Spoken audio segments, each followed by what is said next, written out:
Assalamu alaikum. Today's history taking is going to be about the obstetric history. Now, just to explain, this is for medical students and healthcare professionals that have to take obstetric histories.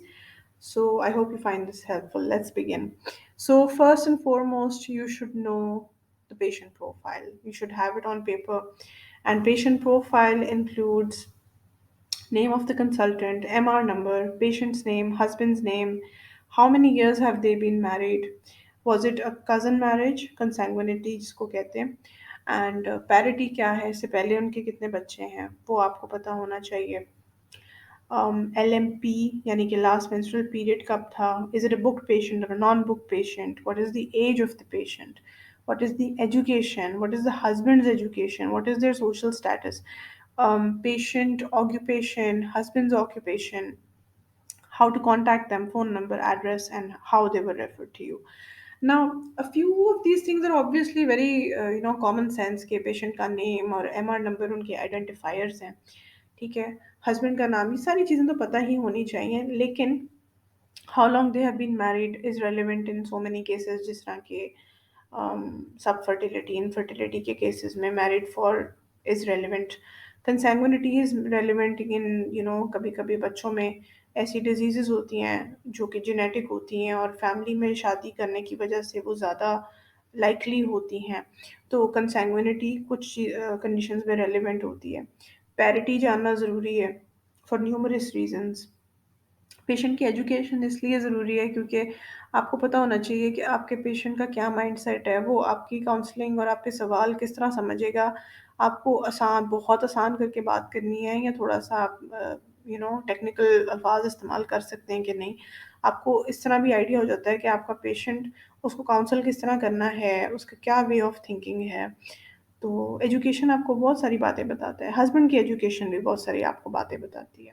Social status इसलिए important है ताकि आप दवाइयाँ और treatment prescribe करते हो उस चीज़ को जहन में रखें कि मरीज़ के लिए एक बर्डन ना बना दें इलाज कराना, और अगर आप उसके लिए हेल्प अरेंज कर सकते हैं तो वो आप कर सकें.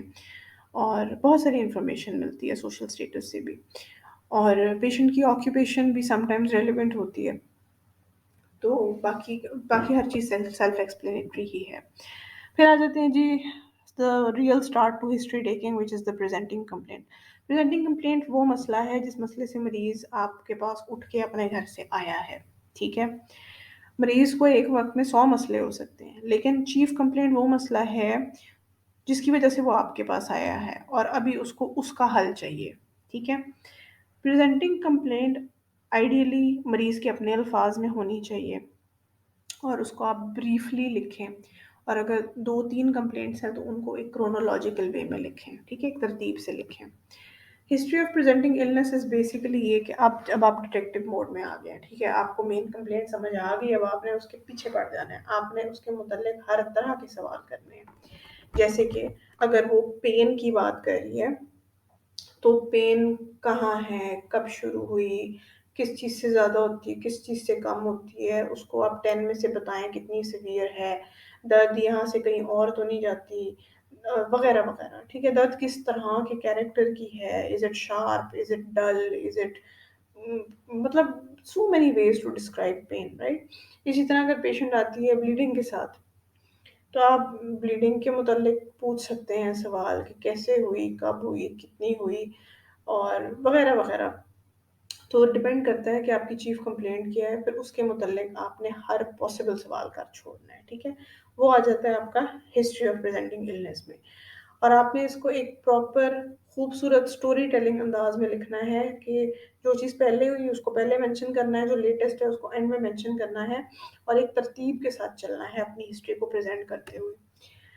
फिर आ जाता है पास्ट ऑब्स्टेट्रिक हिस्ट्री. अब आपके पास ऑब्स्टेट्रिक हिस्ट्री का फॉर्मेट है, तो आपकी पेशेंट ऑब्वियसली प्रेग्नेंट है, तो इससे पहले भी हुई होगी, तो आपने उसकी पिछली प्रेगनेंसीज का भी एक रिकॉर्ड बनाना है. ये बहुत ज़रूरी है, बहुत बहुत बहुत ज़रूरी है. ठीक है, क्योंकि अक्सर ये होता है कि इस प्रेगनेंसी में जो मसले हैं ना, वो मुमकिन है कि पिछली प्रेगनेंसी में भी हों, जैसे कि जेस्टेशनल डायबिटीज़ या प्री एक्लैम्शिया, वॉट एवर, हाइपरेमिसिस. तो बड़ा ज़रूरी है टू नो कि इस पेशेंट की पहली प्रेगनेंसी कितना अर्सा पहले थी, कहाँ पे डिलीवरी हुई, कितने वीक्स ऑफ जेस्टेशन पे डिलीवरी हुई, प्रेगनेंसी नॉर्मल थी कि कोई मसाइल थे, कोई एबनॉर्मेलिटी तो नहीं थी प्रेगनेंसी में, लेबर में या पोस्टमार्टम फेज में, डिलीवरी किस तरह हुई, नॉर्मल बर्थ थी, स्पॉन्टेनियस वेजाइनल डिलीवरी थी कि सी सेक्शन था कि इंस्ट्रूमेंटल डिलीवरी थी, वगैरह वगैरह।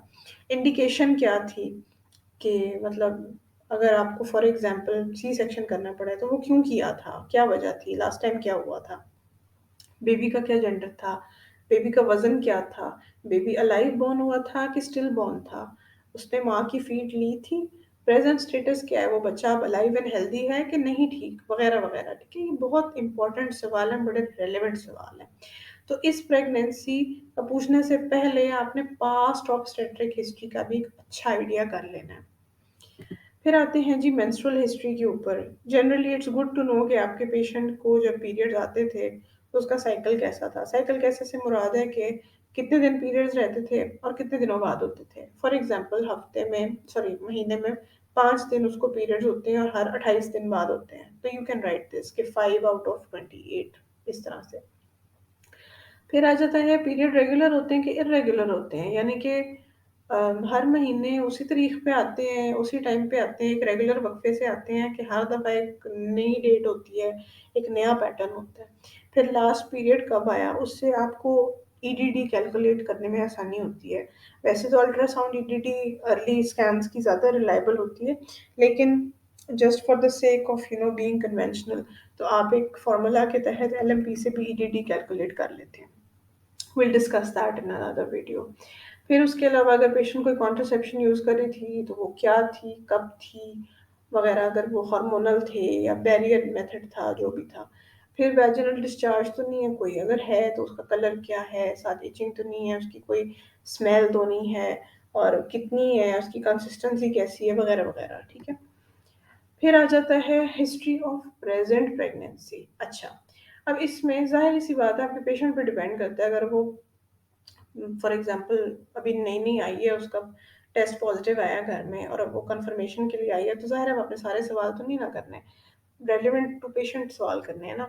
तो अब प्रेगनेंसी आपको पता है कि 3 ट्राइमेस्टर्स में डिवाइड होती है, फर्स्ट, सेकंड और थर्ड ट्राइमेस्टर। रफली स्पीकिंग पहले 3 महीने फर्स्ट होता है, सेकंड ट्राइमेस्टर बीच के 3 महीने होते हैं और थर्ड ट्राइमेस्टर आखिरी 3 महीने होते हैं।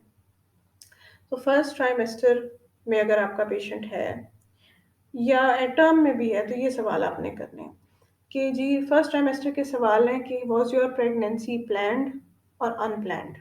ठीक है, ये बड़ा ज़रूरी है, बड़ी इसके फैक्टर्स हैं।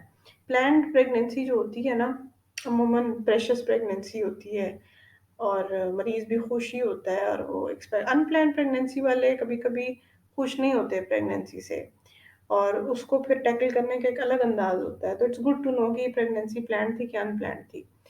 फिर ये कि how did you confirm the pregnancy, मरीज को कैसे पता चला कि वो प्रेग्नेंट है। उसने घर में यूरिन डिपस्टिक का टेस्ट किया, उसने ब्लड टेस्ट से पता लगाया, वगैरह वगैरह। ठीक है, तो how was the pregnancy confirmed.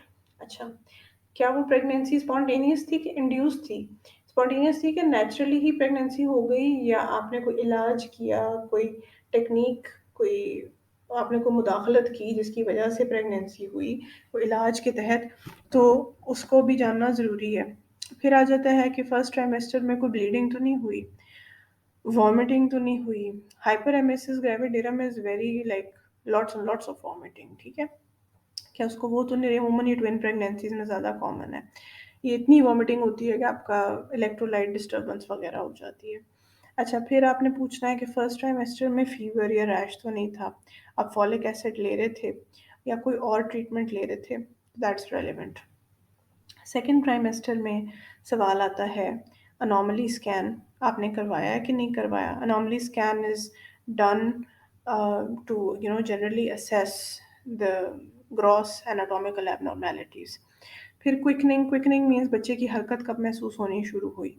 ठीक है, फिर आ जाते हैं कोई कॉम्प्लिकेशन तो नहीं थे, उसको खुद बताने दें कोई मसला है कि नहीं। फिर आप मज़ीद पूछें कि आपको ब्लीडिंग तो नहीं हुई, कोई वेजाइनल डिस्चार्ज तो नहीं हुआ, अगर हुआ तो उसका कलर क्या था, इचिंग तो नहीं थी, स्मेल तो नहीं थी, कितनी थी, कंसिस्टेंसी क्या थी, पेशाब में इन्फेक्शन तो नहीं हुई, कोई साथ आपको मेडिकल मसला तो नहीं शुरू हो गया, डायबिटीज़ वगैरह या ब्लड प्रेशर का इशू। कोई आपने उसके लिए इलाज लिया हो, कोई दवाई ली हो, आप विटामिन और कैल्शियम के सप्लीमेंट्स ले रही थी, आपने टेटनस लगवाया है, क्योंकि प्रेगनेंसी में टेटनस भी लगता है, तो उसकी फर्स्ट सेकंड डोज अगर उसने लगवाई है तो वो आपने नोट करनी है कि उसने लगवाई है और कब लगवाई है। फिर आ जाता है थर्ड ट्राइमेस्टर। थर्ड ट्राइमेस्टर में आपने पूछना है कि एक दिन में बच्चे की हरकत आपको रफली कितनी फील होती है, कितनी दफ़ा आपको फील होती है। फिर आपको पेट में दर्द तो नहीं होती, कंट्रैक्शंस तो नहीं आती, ब्लीडिंग तो नहीं होती, बुखार तो नहीं है, वैजिनल डिस्चार्ज तो नहीं है, अगर है तो उसके मुतालिक सवाल करें। पेशाब की तकलीफ़ तो नहीं है, स्टूल पास करने में कोई मसला तो नहीं है, कब्ज़ तो नहीं रहती है, कोई और मसला तो नहीं है, हाइपरटेंशन तो नहीं है, डायबिटीज़ तो नहीं है, कोई और मेडिकल या सर्जिकल मसला तो नहीं है। तो ये एक बहुत सारे के सारे बड़े ज़रूरी सवाल हैं, ठीक है? Depending on your patient. अगर 9वें महीने में आया तो आपने ए टू ज़ेड सारे सवाल करने हैं। अगर वो शुरू-शुरू में आया तो सिर्फ़ ज़ाहिर है फर्स्ट ट्राइमेस्टर के सवाल ही करने हैं, एंड सो ऑन। फिर आ जाता है एक सिस्टेमिक रिव्यू। ब्रीफली स्पीकिंग आपने हर सिस्टम के थोड़े-थोड़े सवाल करने हैं टू गेज कि पेशेंट की जनरल फिटनेस कैसी है, ठीक है? फिर आ जाता है past medical and surgical history.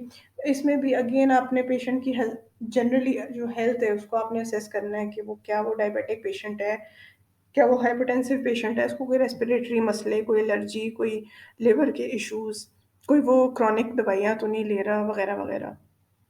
कोई पहले सर्जरी तो नहीं हुई हुई, अगर हुई है तो उसके साथ कोई मसले तो नहीं हुए, एनेस्थीसिया कॉम्प्लिकेशंस तो नहीं थी। ये बातें इसलिए ज़रूरी हैं कि आपको कल को कोई सी सेक्शन करना पड़ गया या कोई और प्रोसीजर करना पड़ गया तो ये हिस्ट्री बड़ी हेल्पफुल साबित हो जाती है कभी-कभी, ठीक है? फिर कोई इन्फेक्शन हुई हो, कोई ब्लड लगा हो, हिस्ट्री ऑफ हॉस्पिटलाइज़ेशन, तो ये सारा कुछ एक डॉक्टर के लिए जानना बहुत ज़रूरी है। फिर आ जाता है family history, personal history, drug history, social history. Family history में डिफरेंट क्रॉनिक इलनेसेस और मेलिग्नेंसी और ट्विन प्रेगनेंसीज और इनफर्टिलिटी के इश्यूज और कंजेनिटल एबनॉर्मेलिटीज, ये सब इम्पॉर्टेंट है।